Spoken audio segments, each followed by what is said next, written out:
یہ حضرت صدیق اکبر رضی اللہ تعالیٰ عنہ سے مروی ایک حدیث ہے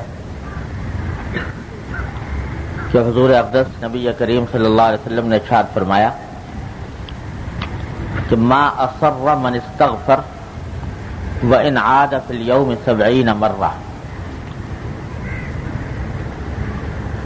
کہ جو شخص استغفار کرتا رہے، اللہ تعالیٰ سے اپنے گناہوں کی معافی مانگتا رہے، وہ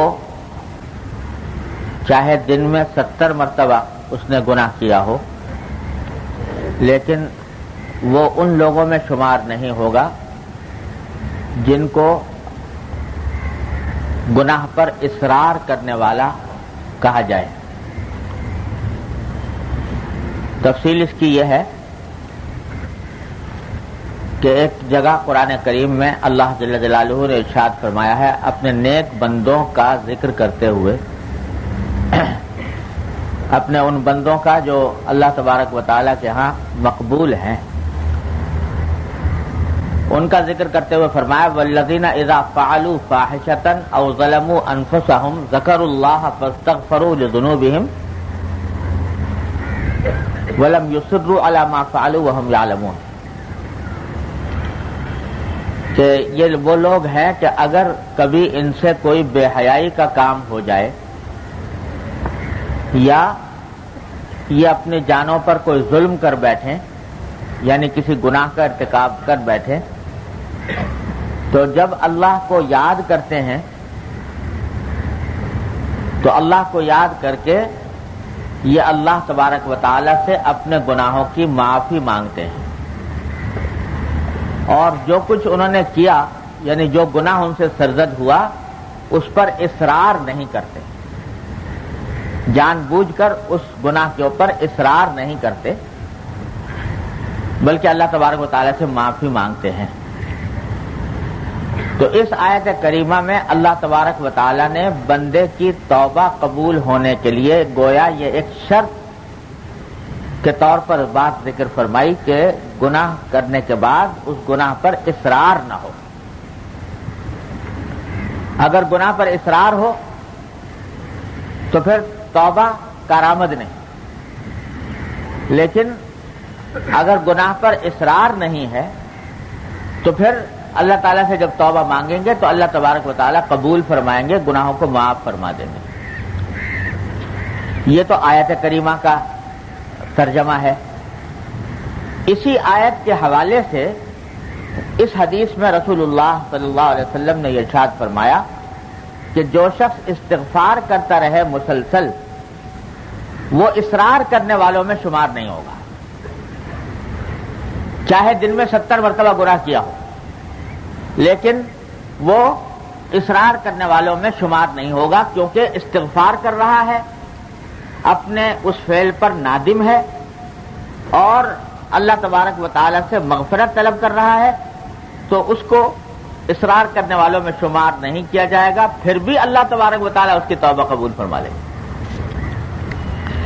یہ توبہ اور استغفار اللہ تبارک و تعالی نے ایک ایسا نسخہ تریاق عطا فرمایا ہے ہم سب اللہ کے بندوں کو کہ اس کی موجودگی میں شیطان کا کوئی وار کارآمد نہیں رہتا۔ ہمارے حضرت والا قدس اللہ تعالیٰ سے رہو فرمایا کرتے تھے کہ جب اللہ تبارک و تعالیٰ نے انسان کو پیدا کیا تو انسان سے بھی پہلے شیطان کو پیدا کر دیا تھا۔ شیطان کی تخلیق پہلے ہوئی، آدم کی تخلیق بعد میں ہوئی، تو انسان سے بھی پہلے شیطان کو پیدا کر دیا تھا، جس کے معنی یہ ہے کہ وہ شیطان اس لیے پیدا کیا گیا تھا، اس کا مقصد تخلیقی یہ تھا کہ جو آدم علیہ السلام بعد میں پیدا ہونے والے ہیں ان کی اولاد کو یہ بہکائے گا۔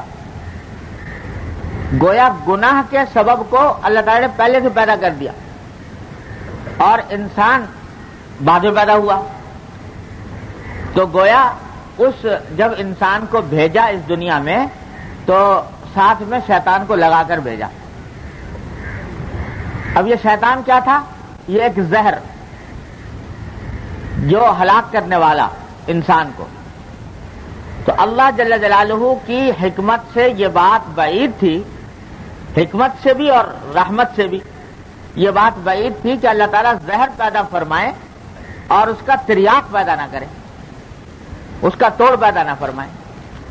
تو اللہ تبارک و تعالیٰ نے زہر بھی پیدا کیا، شیطان اور نفسانی خواہشات، یہ زہر ہے، لیکن اس زہر کا تریاق بھی اتنا آسان بنا دیا، اتنا آسان بنا دیا کہ ادھر سے یہ زہر انسان کو کاٹے اور ڈسے، اسی وقت انسان تریاق استعمال کر سکتا ہے بغیر کسی ادنا محنت کے۔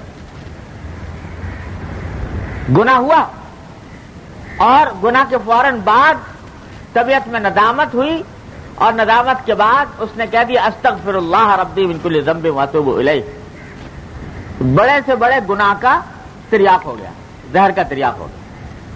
کوئی چیز اللہ تبارک و تعالیٰ نے مضر ایسی پیدا نہیں کی، زہر ایسا پیدا نہیں کیا جس کا تریاق نہ بنایا ہو، اور تریاق بھی آسان۔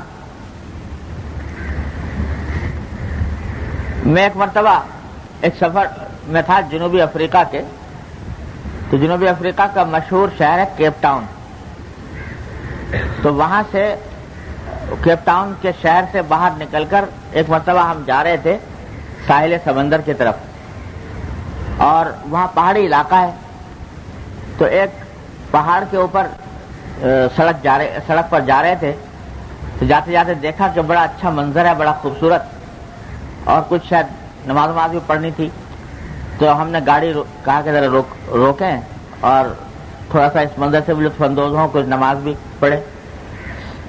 گاڑی روکی تو دیکھا تو سڑک کے کنارے ایک انتہائی خوبصورت پودا، انتہائی خوبصورت پودا لگا ہوا ہے، اس کے اوپر بڑی خوبصورت پتیاں آ رہی ہیں۔ تو اتنا خوبصورت معلوم ہوا کہ حالانکہ مجھے کچھ زیادہ ذوق بھی نہیں ہے پھولواری کا، لیکن اتنا خوبصورت معلوم ہوا کہ بے ساختہ طبیعت چاہی کہ اس پتے کو جا کر توڑ لوں اور اس کو اپنے ساتھ رکھے۔ جب میں اس کی طرف بڑھا اس پتے کو توڑنے کے لیے، تو ہمارے جو ساتھی تھے وہیں کے رہنے والے، وہ چیخے، کہا کہ حضرت آپ اس کو مت چھوئیے۔ میں نے کیوں بھائی؟ تو کہنے لگے کہ یہ بڑا خطرناک پودا ہے۔ کیسے خطرناک ہے؟ کہ اگر آپ اس کو چھوئیں گے تو جو آدمی بھی اس کو چھو لیتا ہے تو اس کا اثر ایسا ہوتا ہے جیسے بچھو کے کاٹنے کا، اس کو چھونے سے ہاتھ کے اندر زہر دوڑ جاتا ہے، اور زہر دوڑنے سے سارے جسم میں یہ کیفیت ہو جائے جیسے کسی بچھو نے کاٹ لیا۔ تو اس واسطے آپ اس کو قریب میں مت جائیں۔ میں بڑا حیران پریشان کہ اتنا خوبصورت پودا اور اتنا خطرناک کہ آدمی ہاتھ لگائے اور ہاتھ لگاتے ہی اس کے جسم میں زہر دوڑ جائے۔ تو میں نے ان سے کہا کہ بھئی یہ تو بڑا خطرناک ہے، مجھے تو آپ نے بتا دیا، کوئی اجنبی آدمی بیچارہ گزر رہا ہو یہاں سے اور وہ ہاتھ لگا دے، چھو لے، تو اس کے اوپر تو زہر کا اثر ہو جائے، وہ تو بیچارہ پریشان ہو جائے۔ تو اس پر انہوں نے کہا کہ ہاں ہے تو بڑا خطرناک، مگر اللہ تعالیٰ کی قدرت ایسی ہے کہ جہاں یہ پودا ہوتا ہے اسی کی جڑ میں ایک اور پودا بھی ہوتا ہے، اور وہ پودا اس زہر کا تریاق ہے۔ جہاں یہ پودا پایا جائے گا اس کے ساتھ ہی اللہ میں نے دوسرا پودا پیدا کر دیا ہے۔ اگر کسی نے اس کو چھوا اور اس کے اوپر زہر کا اثر ہو گیا تو فوراً اس کا علاج یہ ہے کہ نیچے جو پودا اگ رہا ہے اس کو ہاتھ لگا لے تو وہ سارا زہر کا اثر ختم ہو جاتا ہے۔ میں نے کہا دیکھو اللہ تبارک اللہ احسن الخالقین، لوگ کہتے ہیں کہ صاحب یہ خود بخود پیدا ہو گیا، یہ کائنات، یہ عالم، یہ پھول جو ہیں، یہ پھل اور یہ سب خود پیدا ہو گئے۔ تو میں نے کہا یہ بہترین اللہ تعالیٰ نے مثال دے رکھی ہے گناہوں کی اور توبہ کی، گناہوں کی اور استغفار کی، کہ یہ گناہ جو ہیں دیکھنے میں بڑے خوش منظر، بڑا دلاویز، انسان کا دل ان کی طرف مائل ہوتا ہے، انسان کا دل اس کی طرف لپکتا ہے، لیکن خاصیت ان کی ایسی زہریلی کہ اگر ان کو آدمی کر لے، وہ گناہ کا ارتکاب کر لے، تو اس کے نتیجے میں انسان جو ہے اس کے اوپر زہر چڑھ جاتا ہے، اور ایسا زہر چڑھتا ہے کہ اللہ تعالیٰ سے محفوظ رکھے۔ لیکن ساتھ ہی اللہ تبارک و تعالیٰ نے تریاق بھی پیدا فرما رکھا ہے، اور تریاق بھی اتنا آسان، جیسے وہاں کہ تریاق کے لیے کہیں دور جانے کی ضرورت نہیں، وہیں جڑ میں نکلا ہوا ہے۔ اسی طریقے سے ہر گناہ کا تریاق اللہ تبارک و تعالیٰ نے اتنا آسان بنا رکھا ہے کہ جب چاہو، جہاں چاہو، جس طرح چاہو اس تریاق کو استعمال کر لو۔ استغفر اللہ ربی من کل ذنب واتوب الیہ، اے اللہ دل سے کہہ دو، ندامت کے ساتھ، پشیمانی کے ساتھ کہ یا اللہ یہ غلطی ہو گئی، یہ مجھ سے گناہ سرزد ہو گیا، اور آئندہ کے لیے اپنی طرف سے عزم کرتا ہوں، ارادہ کرتا ہوں جب آئندہ یہ گناہ نہیں کروں گا۔ جب ایک مرتبہ یہ دل سے کہہ دیا، اللہ تعالیٰ کی طرف رجوع ہو گئے، کتنا ہی بڑے سے بڑا پہاڑ گناہ ہو اللہ تعالیٰ نے ڈھیر کر دیا۔ اور یہ دروازہ کھلا رکھا ہے، التائب من الذنب کمن لا ذنب لہ، کہ جو ایک مرتبہ توبہ کر لے تو وہ ایسا ہو گیا جیسے کہ گناہ کبھی کیا ہی نہیں۔ اور دروازہ کھلا ہے، کب تک کھلا ہے؟ جب تک کہ سکرات الموت طاری نہ ہو جائیں، نزع کی کیفیت نہ آ جائے، اس وقت تک یہ دروازہ کھلا ہوا ہے۔ تو بھائی یہ اللہ تبارک و تعالیٰ نے استغفار اور توبہ ایسی چیز بنائی ہے کہ اس سے بڑے گناہوں کے پہاڑ جو ہے وہ منہدم ہو جاتے ہیں آن واحد۔ تو ہمارے حضرت فرماتے تھے، اللہ تعالیٰ ان کے درجات بلند فرمایا کرتے تھے کہ بھائی یہ جتنے گناہ ہیں نا، یہ بھی آخر کس نے پیدا کیے؟ پیدا کرنے والے تو اس کے اللہ جل جلالہ ہی ہے، خالق خیر بھی وہ ہیں، خالق شر بھی وہ ہیں۔ تو ثواب کے پیدا کرنے والے بھی وہی، عذاب کے پیدا کرنے والے بھی وہی، نیکی کے پیدا کرنے والے بھی وہی، گناہ کے پیدا کرنے والے بھی وہی۔ پیدا تو انہوں نے کیے ہیں، یہ پیدا جو کیے گئے ہیں یہ کوئی بغیر مصلحت اور حکمت کے نہیں کیے گئے۔ انسان کو بھیجا ہی دنیا میں اس وقت جب یہ بات طے ہو گئی کہ اس میں غلطی کرنے کی صلاحیت ہے۔ اگر غلطی کرنے کی صلاحیت نہ ہوتی تو اس کو انسان کے تخلیق کا مقصد ہی فوت تھا۔ حضرت آدم علیہ السلام کو پیدا کیا، فرشتے کہہ رہے ہیں کہ یا اللہ کس کو آپ پیدا کر رہے ہیں؟ ایک ہم ہیں کہ صبح سے لے کے شام تک تسبیح میں، تقدیس میں، آپ کی حمد و ثنا میں لگے رہتے ہیں، اور ہم کبھی گناہ کر ہی نہیں سکتے، معصیت کر ہی نہیں سکتے، نافرمانی کا تصور ہی نہیں، اور ایک ایسی مخلوق کو آپ پیدا کر رہے ہیں کہ جس کے اندر گناہ کی صلاحیت ہے، جس کے اندر فساد کی صلاحیت ہے، دنیا میں فساد پھیلانے کی صلاحیت ہے۔ یہ مخلوق کیوں پیدا کی جا رہی ہے؟ اللہ تبارک و تعالیٰ نے جواب میں فرمایا کہ انی اعلم ما لا تعلمون، تم نہیں جانتے، میں جانتا ہوں۔ اس مخلوق کو جو میں پیدا کر رہا ہوں تو میں ہی جانتا ہوں کہ یہ مخلوق کیوں پیدا کی جا رہی ہے۔ یہ اس لیے پیدا کی جا رہی ہے کہ تمہارے اندر گناہ کی صلاحیت نہیں، تم گناہ سے بچو گے تو تمہارا کوئی کمال نہیں۔ اور یہ مخلوق جو ہم پیدا کر رہے ہیں اس کے اندر ہم نے گناہ کے سارے تقاضے ودیت کیے ہیں۔ اس میں غصہ بھی ہے، اس میں شہوت بھی ہے، اس میں خواہشات نفس بھی ہیں، اس کو بھوک بھی لگتی ہے، اس کو پیاس بھی لگتی ہے، اس کے اندر سارے بشری تقاضے پیدا ہوتے ہیں۔ اور جس وقت یہ مخلوق ان سارے گناہ کے تقاضوں کو پامال کر کے ہماری عظمت کو مد نظر رکھتے ہوئے، ہمارے خوف کو مد نظر رکھتے ہوئے ان گناہوں کو چھوڑے گی تو اس وقت یہ تم سے بھی آگے نکل جائے گی، اس لیے پیدا کر رہے ہیں۔ تو آدم علیہ السلام کو پیدا کرنے کے بعد ہمارے حضرت فرماتے تھے کہ اللہ میں نے فوراً دنیا میں نہیں بھیج دیا، بلکہ پہلے جنت میں رکھا اور صرف ایک حکم کا پابند کیا، اور کوئی حکم نہیں، نہ نماز کا، نہ روزے کا، نہ زکوٰۃ کا، نہ حج کا، نہ تسبیح کا، نہ تقدیس کا، نہ کچھ۔ ایک حکم کیا کہ اس درخت کے پاس مت جانا، لا تقربوا هذه الشجرة، بس ایک حکم دیا۔ تو کیا ہوا؟ آزمانا یہ تھا کہ آیا یہ ہو گئی اس میں صلاحیت پیدا دنیا میں جانے کی کہ نہیں۔ جب وہ درخت کھا لیا اور درخت کھا کے غلطی ہو گئی، اور غلطی ہونے کے بعد پشیمانی ہوئی کہ اللہ یہ کیا ہو گیا، اور یہ بھی پتہ نہیں کہ اس پشیمانی کی حالت میں اس غلطی کا مداوع کیسے ہو، کیسے علاج کروں، کیا اس کا تدارک کیسے ہو۔ اس بے بسی کے عالم میں کہ یا اللہ یہ ہو گیا، اب ندامت ہے، شرم ہے، افسوس ہے، صدمہ ہے، یہ سب کچھ ہے، پتہ نہیں چل رہا کہ اب کیا کریں. تو اللہ تعالیٰ فرماتے ہیں چلو ہم تمہیں بتاتے ہیں کیا کرو. فتلقى آدم من ربه کلمات، اللہ تعالیٰ نے آدم علیہ السلام کو کچھ کلمات سکھائے اس وقت. وہ کلمات کیا تھے؟ ربنا ظلمنا انفسنا وان لم تغفر لنا وترحمنا لنكونن من الخاسرین. اے اللہ ہم نے اپنی جان پر ظلم کر لیا، اور اگر آپ معاف نہیں کریں گے، آپ رحم نہیں کریں گے تو ہم تو بڑا خسارے میں ہو جائیں گے.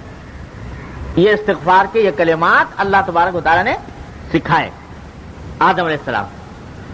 وہ کلمات جب کہے، استغفار کے کلمات، توبہ کے کلمات، اب ہمارے حضرت فرماتے ہیں، اللہ تعالیٰ فرماتے ہیں اب تم ہو گئے ہو اس قابل کہ تمہیں دنیا میں بھیجا جائے. تو اب دنیا میں بھیجا گیا کہ تمہارے ساتھ شیطان بھی لگا دیا، تمہارے ساتھ نفسانی تقاضے بھی لگا دیے، گناہ کے دائی بھی لگا دیے، اور ساتھ میں تریاق بھی بتا دیا ربنا ظلمنا انفسنا وان لم تغفر لنا وترحمنا لنكونن من الخاسرین. اب کہتے ہیں مسلح ہو کے جاؤ، اب تمہیں پوری طرح مسلح کر دیا گیا ہے دنیا کے اندر پیش آنے والے حالات کا مقابلہ کرنے کے لیے، اور علاج تمہیں بتا دیا، زہر بھی بتا دیا اور زہر کا تریاق بھی بتا دیا. اب جاؤ اور جا کر اپنے آپ کو اس شیطان کے اس بہکاوے سے بچانے کی کوشش کرو، کرتے رہو کرتے رہو کرتے رہو، لیکن جہاں کہیں یہ ڈس جائے تمہیں تو بس اس کا تریاق یہ ہے کہ ربنا ظلمنا انفسنا وان لم تغفر لنا وترحمنا لنكونن من الخاسرین.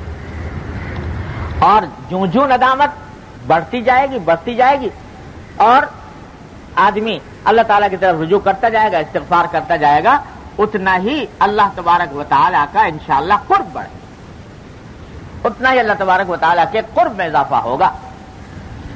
تو اس واسطے ہمارے حضرت فرمایا کرتے تھے کہ بھائی یہ گناہ جو ہے نا، یہ بھی اللہ تعالیٰ کی حکمت اور مصلحت سے پیدا کیا گیا ہے. یہ اس لیے پیدا کیا گیا ہے کہ اس سے بچنے کی کوشش کر کے تم اپنے درجات بلند کرتے چلے جاؤ، اور اتنا بلند کرو ان درجات کو گناہوں سے بچنے کی کوشش کر کے، اور اگر کبھی سرزد ہو جائے تو ندامت اور استغفار کر کے کہ تمہارا شمار ہو جائے توابین میں، جس کو قرآن کریم میں توابین اور اوابین میں تمہارا شمار ہو جائے. اتنا تو یہ گناہ در حقیقت دیکھنے میں بہت خراب چیز ہے، ہے ہی خراب، لیکن اگر کوئی انسان اپنے آپ کو اس گناہ سے بچانے کی کوشش میں لگا رہے اور توبہ اور استغفار کو اپنا معمول بنائے تو یہ گناہ انسان کو کہاں سے کہاں پہنچا دیتا ہے، اس کے درجات بلند کرتا ہے، اس کے درجات بلند کر کے کہاں سے کہاں پہنچا دیتا ہے. یہ ندامت بڑی عجیب چیز ہے. جب اللہ تبارک و تعالیٰ کے حضور شکستگی ہو، ندامت ہو، دل ٹوٹا ہوا ہو اپنے گناہ کے اوپر، تو اللہ تبارک و تعالیٰ فرماتے ہیں ان اللہ مع المنکسرۃ قلوبہم، اللہ تعالیٰ ساتھ ہوتا ہے ان بندوں کے جن کے دل ٹوٹے ہوئے ہوں.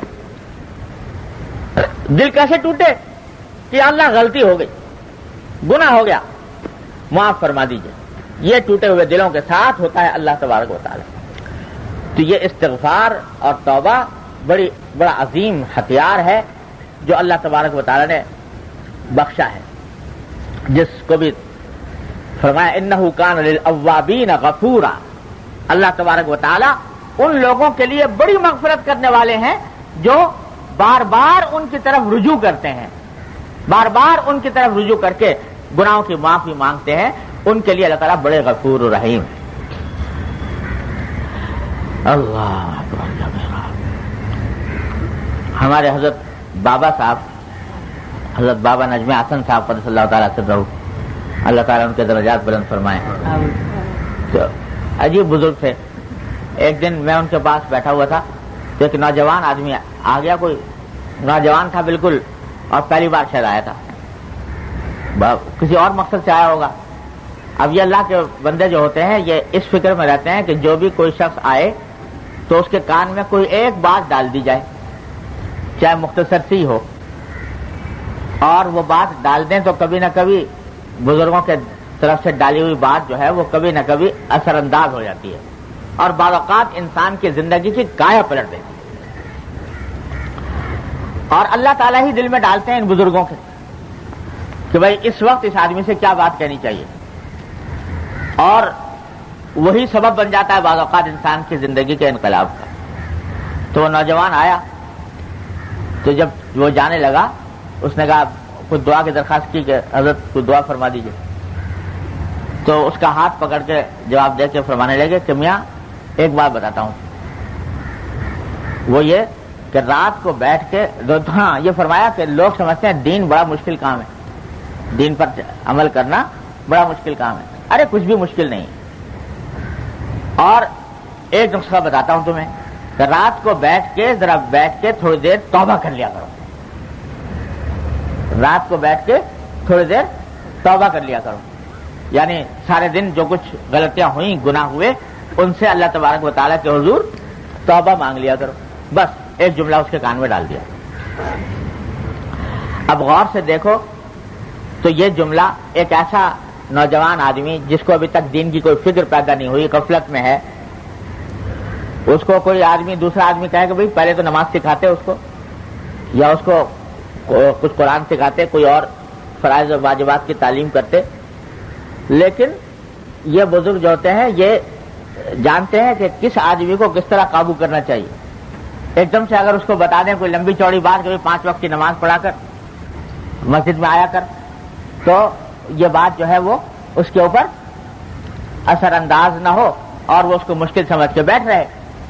لیکن اگر اس نے اس پر عمل کر, مجھے نہیں معلوم بعد میں کیا ہوا کیا نہیں ہوا, لیکن اگر اس پر عمل کر لیا ہوگا کہ روزانہ بیٹھ کے توبہ کر لیا اللہ تبارک و تعالیٰ کے حضور, تو یہ توبہ ممکن نہیں ہے کہ اس کو رفتہ رفتہ کھینچ کر پورے دین کی طرف نہ لے جائے. ہو نہیں سکتا. اگر کوئی آدمی اس کا معمول بنا لے کہ رات کو بیٹھ کے اور جو چاہے کرتا رہے, لیکن رات کو بیٹھ کے توبہ کر لے اللہ تبارک و تعالیٰ سے, تو رفتہ رفتہ یہی توبہ اس کو انشاءاللہ کھینچ لائے گی, ایک نہ ایک دن کھینچ لائے گی دین کے پورے احکام کی طرف اور تمام فرائض و واجبات کی طرف. یہ ایسی چیز ہے. تو توبہ معمولی بات نہیں. اس کے معنی ہے کہ آدمی کے دل میں ندامت پیدا ہو گئی اور وہ اپنی غلطی پر, اپنے کیے پر پشیمان ہو گیا, اور جب ہو گیا تو اس کے بعد اللہ تبارک و تعالیٰ کی طرف رجوع بھی کر لیا, تو اللہ تعالیٰ کی طرف سے فضل ہو ہی جاتا ہے. سجرہ بھائی انہی بابا نجم حسن صاحب کا شعر ہے, فرماتے ہیں, شعر بڑے اچھے کہتے تھے حضرت بابا نجم حسن صاحب رحمۃ اللہ علیہ, فرماتے ہیں کہ دولتیں مل گئی ہے آہوں کی, دولتیں مل گئی ہیں آہوں کی, ایسی تیسی میرے گناہوں کی.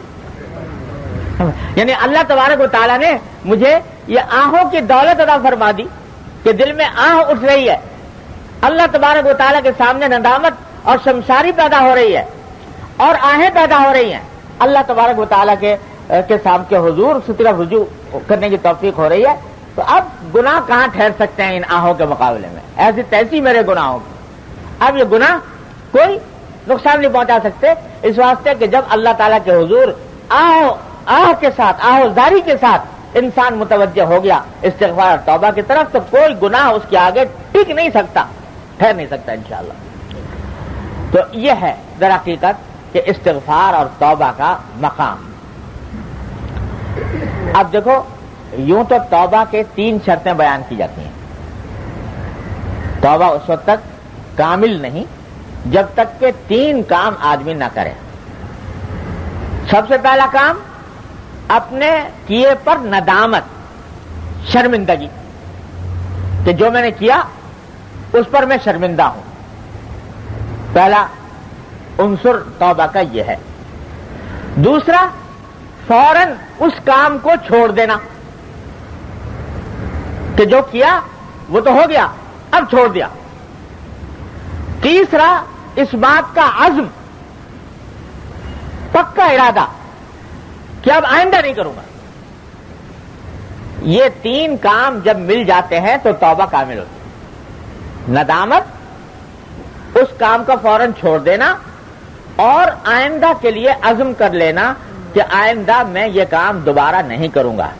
یہ تین باتیں جب مکمل ہو جائیں گی تو توبہ کامل ہوگی، اور جب توبہ کامل ہوگی تو ممکن نہیں ہے کہ قبول نہ ہو، ممکن نہیں ہے کہ قبول نہ ہو۔ اللہ جل جلالہ ضرور قبول فرماتے ہیں، اور سارے گناہ نہ صرف یہ کہ معاف ہو جاتے ہیں، نامہ اعمال سے محو کر دیے جاتے ہیں۔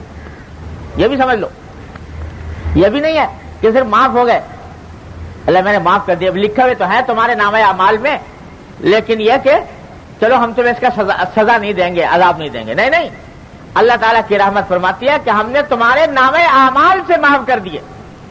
ہماری رحمت سے یہ بعید ہے کہ جس گناہ کو ہم نے معاف کر دیا، قیامت کے دن حشر کے وقت میں اس کا تذکرہ کر کے، اس کا ذکر کر کے، اس کا اندراج کر کے تمہیں شرمندہ کیا جائے، یہ بھی ہماری رحمت سے بعید ہے۔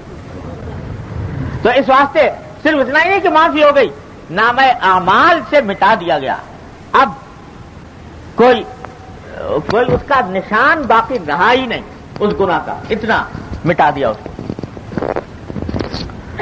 اللہ اکبر۔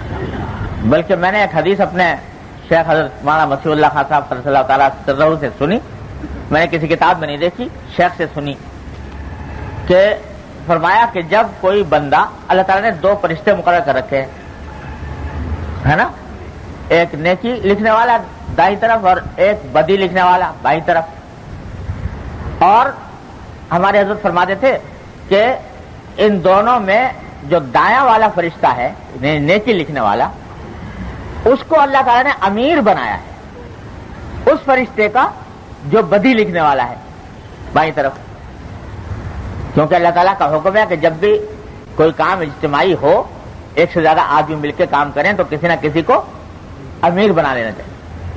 تو دو فرشتے بھیجے، دونوں میں بھی اللہ تعالیٰ نے امیر بنا دیا اس کو، نیکی والے فرشتے کو بدی والے فرشتے کا امیر بنا دیا۔ تو کہتے ہیں کہ اللہ ان فرشتوں کا معمول یہ ہے کہ جو نیکی لکھنے والا ہے، تو جب کوئی شخص نیکی کرتا ہے کوئی، بلکہ نیکی کا عزم بھی کر لیتا ہے، ابھی کی بھی نہیں، عزم کر لیا پکا کہ یہ نیکی کروں گا، وہ جو امیر ہے وہ کھٹ سے لکھ لیتا ہے، یہ جو بندہ ہے اس نے فلاں نیکی کا عزم کیا ہے، پکا ارادہ کر لیا ہے، اس کے نامہ اعمال میں لکھ لیتا ہے فوراً، اس واسطے کہ اس کو پوچھنے کی تو حاجت ہے نہیں، وہ امیر ہے، دوسرے سے پوچھنے کی ضرورت نہیں، جہاں اس نے عزم کیا بندے نے اور اس نے لکھ لی۔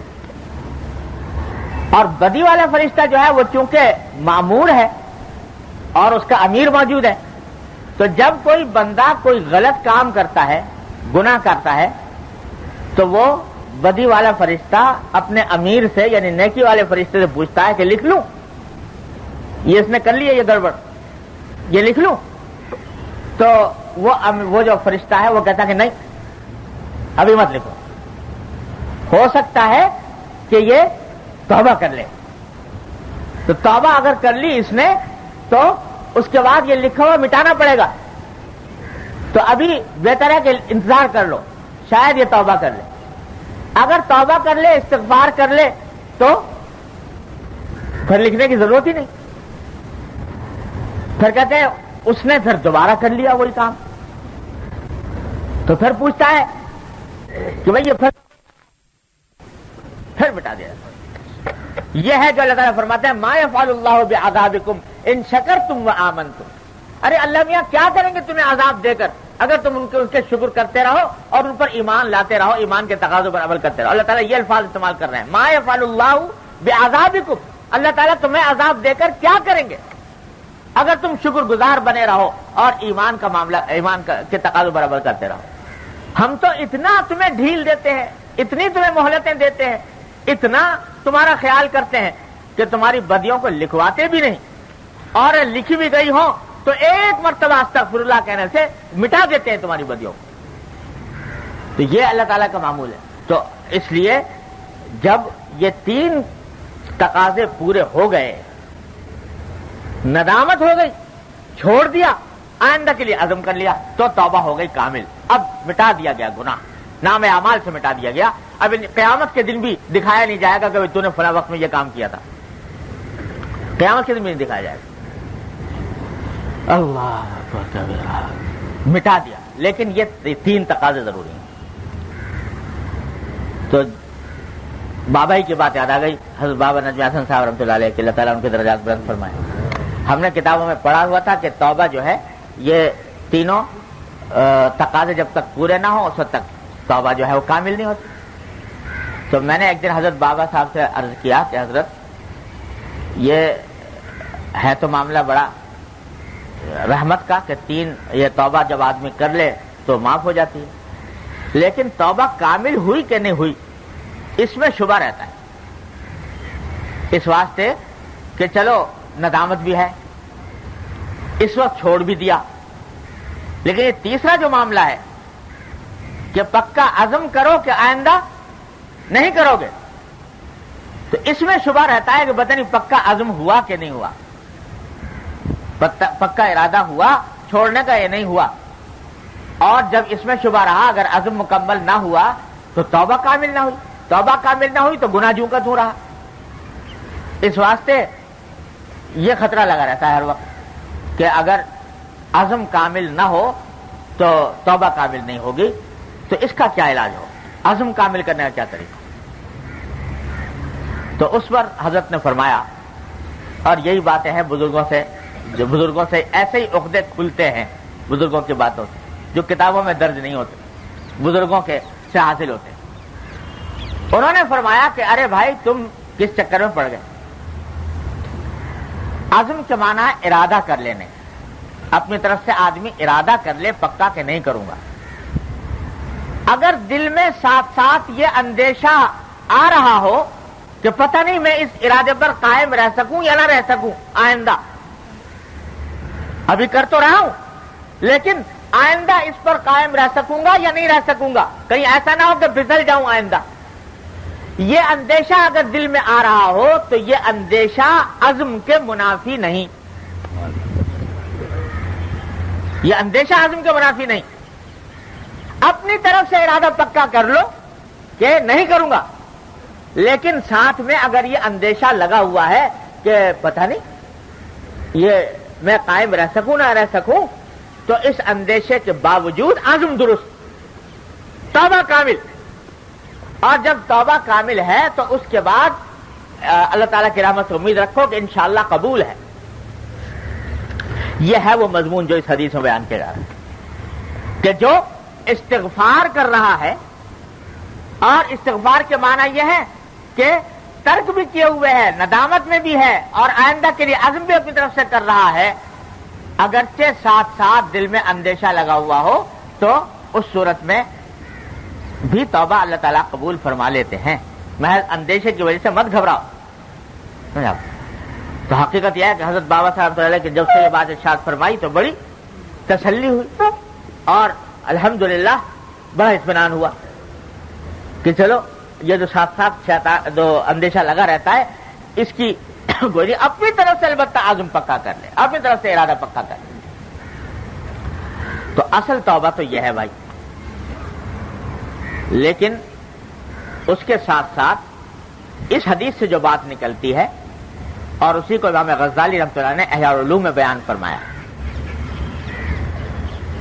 وہ بات ایسی ہے کہ ہم کمزوروں کے واسطے بڑا اس میں تسلی کا بھی سامان ہے، اور اگر اللہ بچائے اس کو آدمی غلط سمجھے اور غلط استعمال کرے تو بڑے نقصان کا بھی اندیشہ ہے.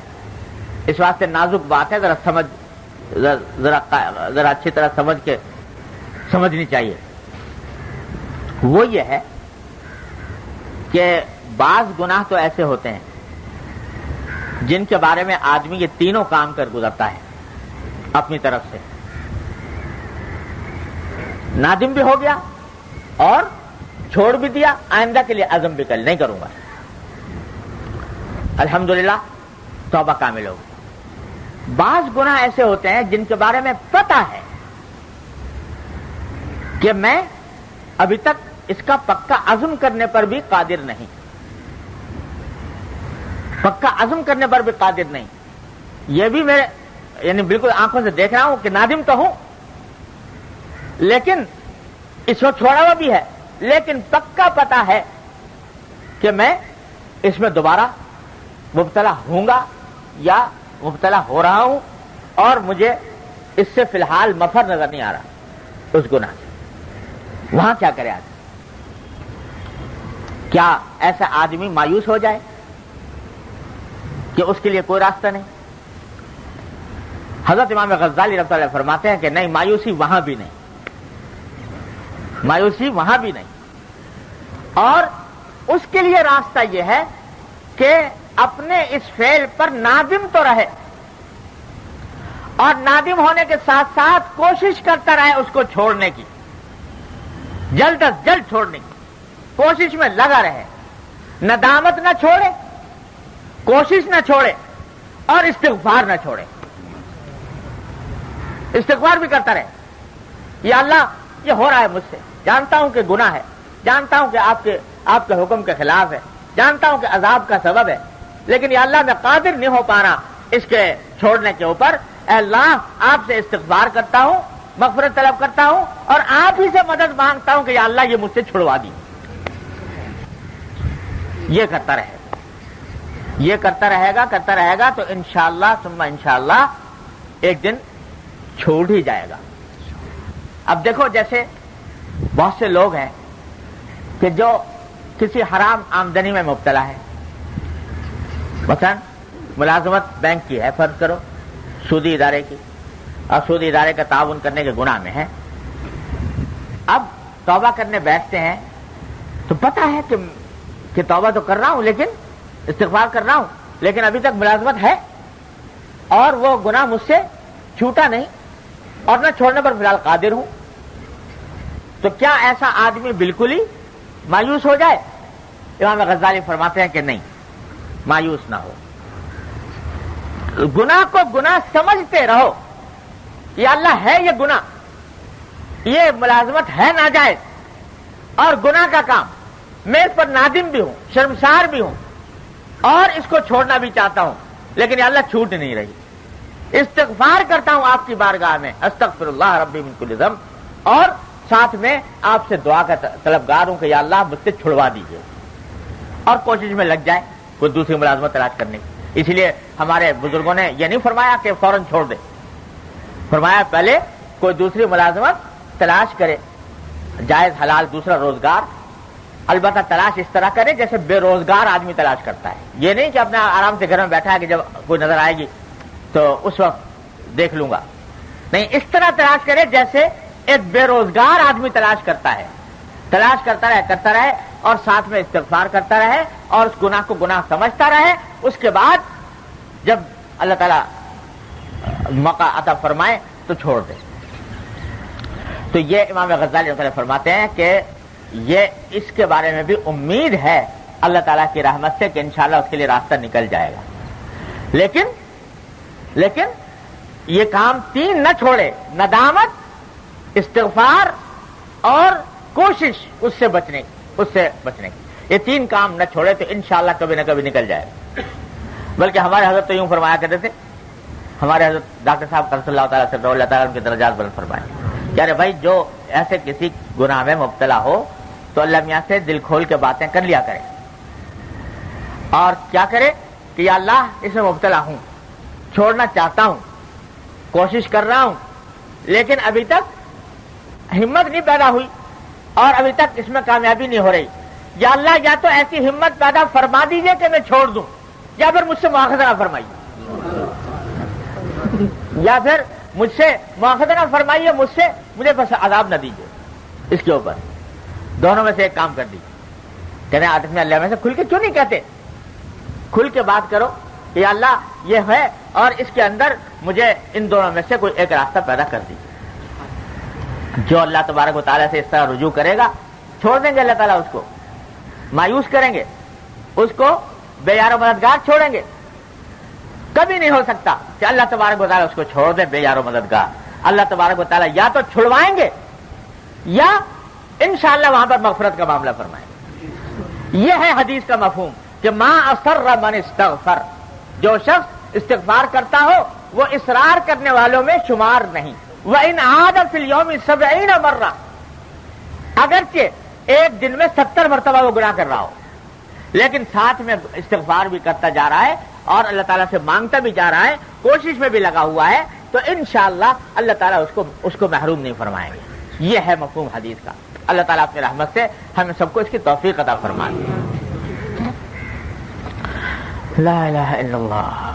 اب دیکھو حضور اقدس نبی کریم سرور عالم صلی اللہ علیہ وسلم جن کے بارے میں اعلان ہو گیا کہ قد غفر لک اللہ ما تقدم من ذنبک وما تأخر, اگلے پچھلے سب معاف آپ کو.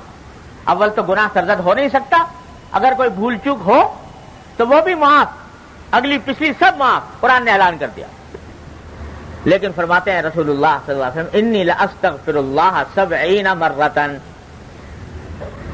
کہ میں روزانہ اپنے پروردگار سے 70 مرتبہ استغفار کرتا ہوں. روزانہ اللہ تعالیٰ سے 70 مرتبہ استغفار کرتا ہوں, باوجود اس معصوم ہونے کے, معصوم عن الذنوب ہونے کے. تو یہ کیا ہو رہا ہے؟ بزرگوں نے لکھا کہ اللہ جل جلالہ نے ہر آن ہر لمحے نبی کریم صلی اللہ علیہ وسلم کے مدارج میں ترقی کا سلسلہ جاری رکھا ہوا تھا. ہر لمحے آپ کے مدارج میں ترقی ہو رہی ہے, آپ کو وہ مقامات نصیب ہو رہے, ہر مرتبہ نئے مقامات پر آپ فائز کیے جا رہے ہیں. تو جب بھی آپ کسی نئے مقام پر فائز کیے جاتے ہیں, نیا مرتبہ حاصل ہوتا ہے, تو جو پچھلا مرتبہ تھا نا, وہ اس مقام پر پہنچنے کے بعد حضرت صلی اللہ علیہ وسلم کو ایک غلطی نظر آتا ہے کہ یہ مقام جو تھا, جو پہلے تھا, یہ گویا ایک غلطی تھی, ایک نقص تھا, وہ نظر آتا ہے. اس پر حضرت صلی اللہ علیہ وسلم استغفار فرماتے ہیں, استغفر اللہ 70 مرۃ, 70 مرتبہ استغفار کرتا. تو بتایا جا رہا ہے کہ استغفار صرف گناہ سے نہیں ہے, استغفار صرف گناہ سے نہیں ہے, استغفار ہر نقص سے ہے, ہر کوتاہی سے ہے, چاہے وہ کوتاہی درجہ گناہ میں نہ ہو, اس سے بھی استغفار ہے.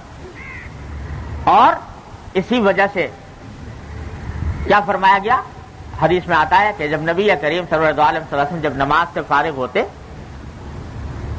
سلام پھیرنے کے بعد کیا فرماتے تھے؟ استغفر اللہ 3 مرتبہ, استغفر اللہ استغفر اللہ استغفر اللہ 3 مرتبہ فرماتے تھے ہر نماز سے فارغ ہونے کے بعد. اب دیکھو, کوئی گناہ کیا تھا جس سے استغفار کیا جا رہا ہے. نماز اعظم ارکان, دین کا ستون, اتنی فضیلت بھری ہوئی عبادت, اس کی ادا کرنے کے بعد استغفار فرما رہے ہیں, استغفر اللہ استغفر اللہ استغفر اللہ. کیوں؟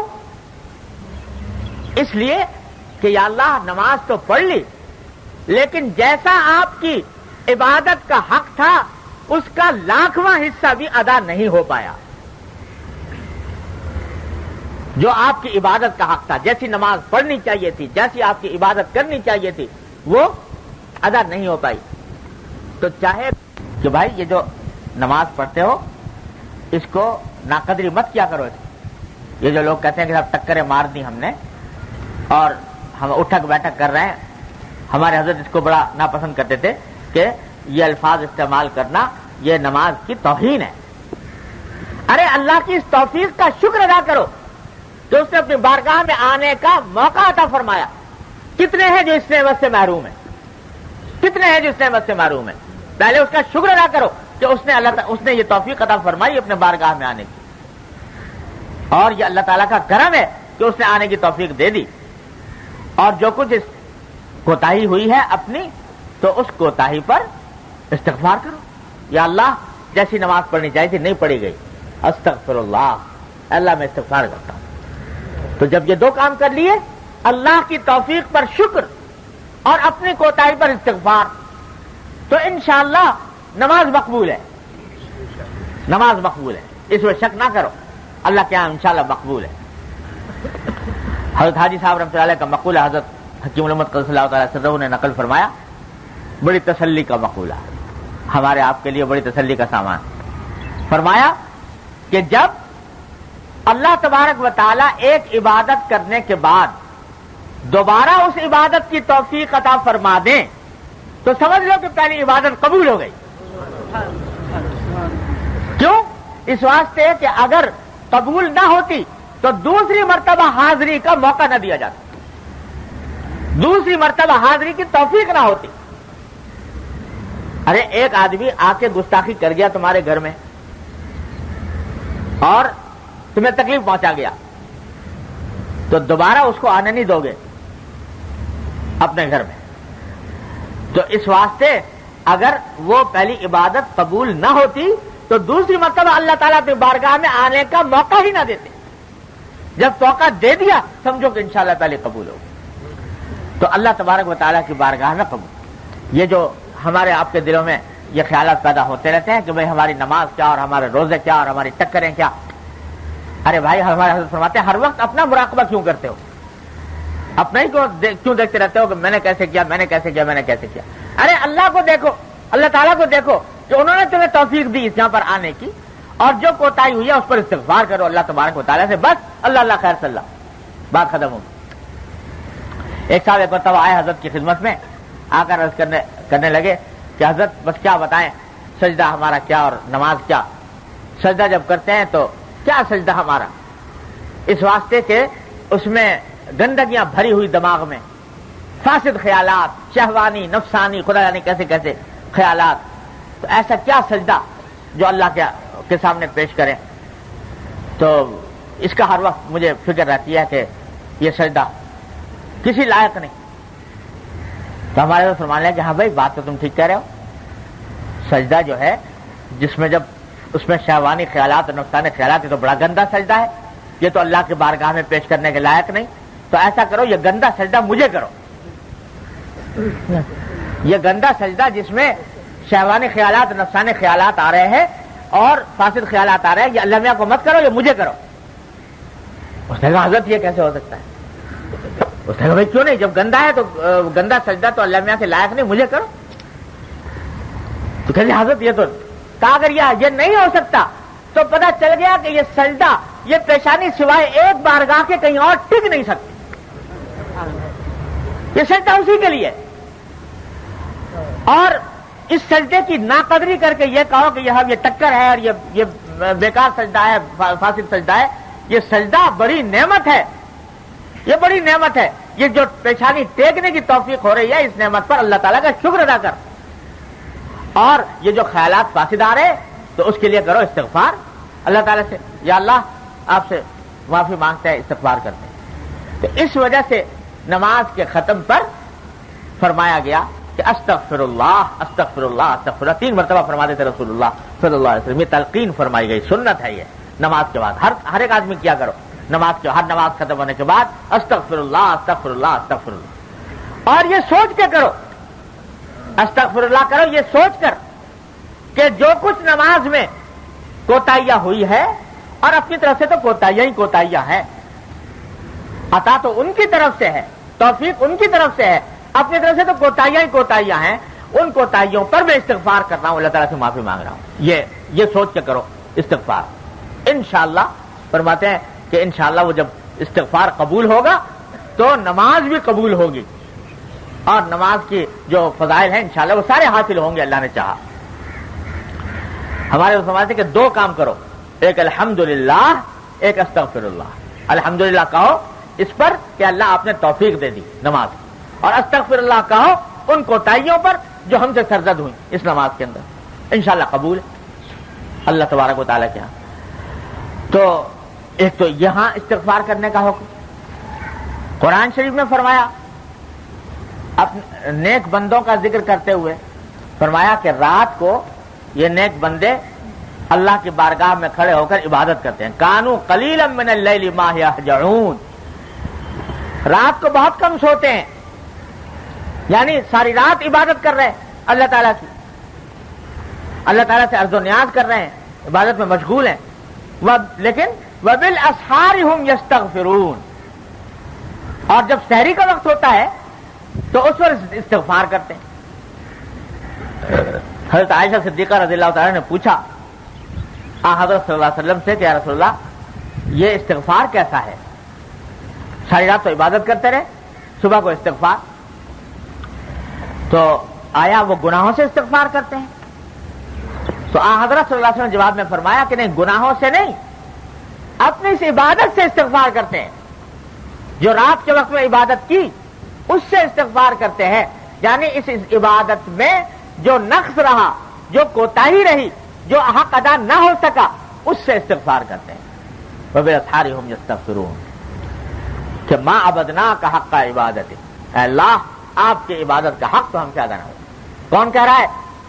سید الاولین والآخرین صلی اللہ علیہ وسلم فرما رہے ہیں کہ ما عبدناک حق عبادتک ما عرفناک حق معرفتک، اے اللہ آپ کی عبادت کا حق ہم سے ادا نہ ہوا، آپ کی معرفت کا حق ہم سے ادا نہ ہوا. تو یہ استغفار صرف گناہوں سے نہیں ہے، ہر نیک عمل میں جو کوتاہی رہ گئی ہے اس سے ہے.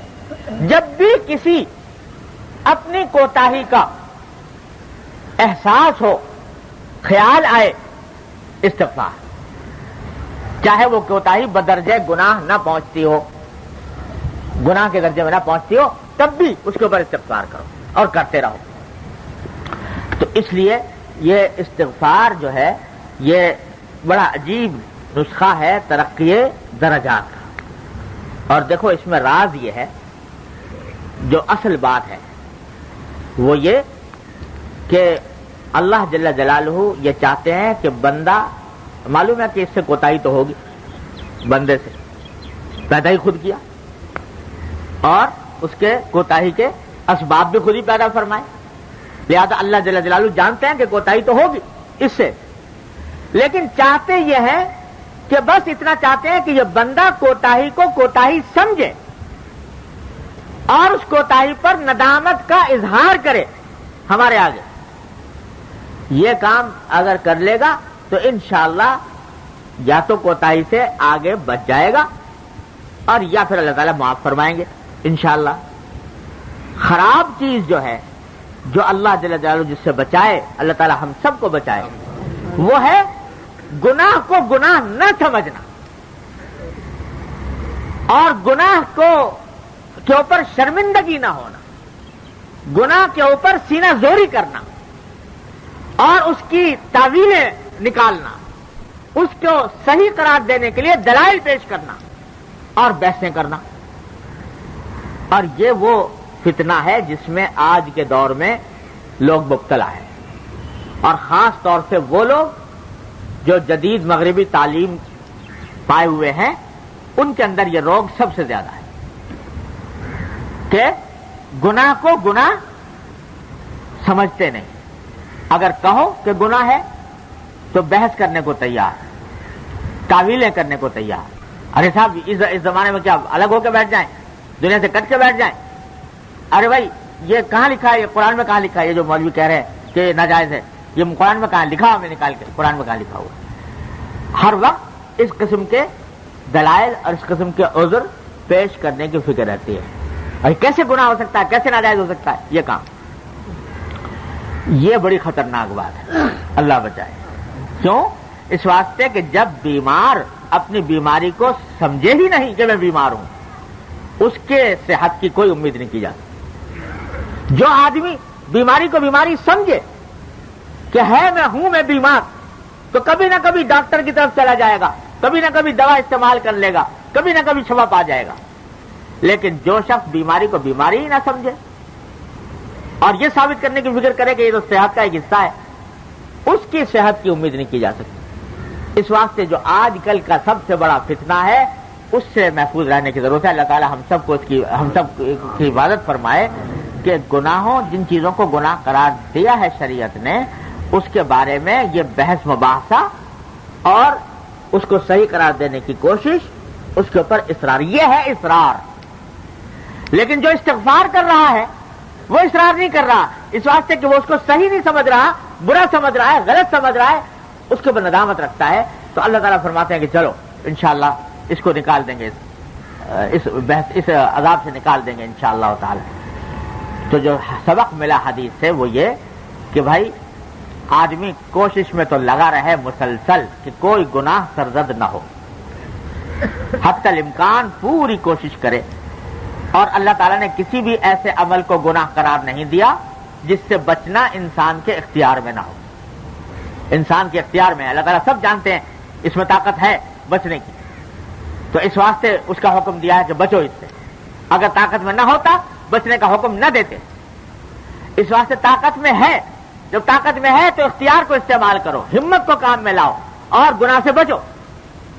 لیکن اگر کہیں پھسل گئے, مجبوری ہو گئی, تو اس کے اوپر سینہ زوری کرنے کے بجائے استغفار, اللہ تعالیٰ کی طرف رجوع اور اس پہ اصرار نہ کرنا.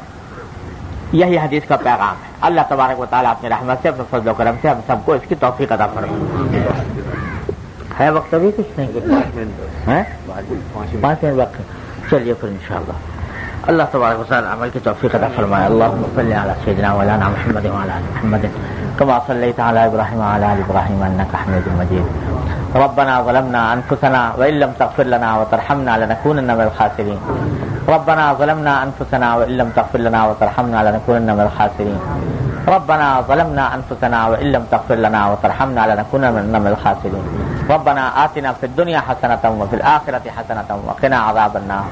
یا ارحم الراحمین, اپنے فضل و کرم سے ہمارے تمام گناہوں کو معاف فرما.